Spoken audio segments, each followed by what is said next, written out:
sanivony indostria malagasy. Manomboka ny fiara-miasa eo amin'ny Bianco sy ny postra malagasy any mety ofisian'ny kolikoly mahakasika ny fanodikodinana vola.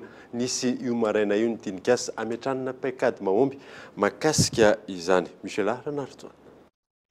Biraon'ny postra malagasy 520 no anomboka apitrosa vola tsikelikely afaka fotoana vitsy.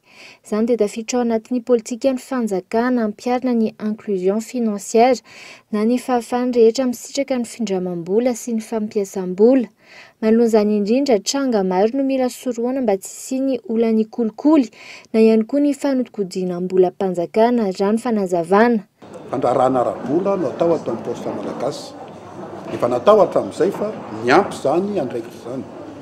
Be dia be ny mety tranga iseho amin'izany azadiny fa orinasa-mpanjakana amin'ny postra malagasy, voram-panjakana, voram-bahoaka zany kirakiraina ato. Ny voalohany amin'izany zany ny zavatra mety atahorana, tranga mety atahorana dia ny trangana fanodikodinam-bola mpanjakana na ny détournement de deniers publics. Tsy ferana koa satria asa-mpanjakana no atao ato tsy maintsy tolotrasa koa zany ny tolotrasa izay atao dia tsy maintsy manaraka ny lalàna amin'ny tolotrasa raha ny asa-mpanjakana. Ny mety isiny ny fifandraisan-tendro, mety isiny ny tsy kombakomba ao anatin'izany fanomezana tolotrasa zany rehetrarehetra zany ny zavatra ezahantsika mba tsy isiny. Ary raha nisy ary mba hitahizahantsika ny anofanana azy. Nisy arak'izany io maraina io ny dinikasa ametrahana paikady mahomby mikasika izany.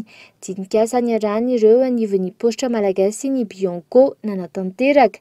Aorian'ny dinikasa dia hiatra manaraka izany fepetra rehetra entina misorika ny mety olana.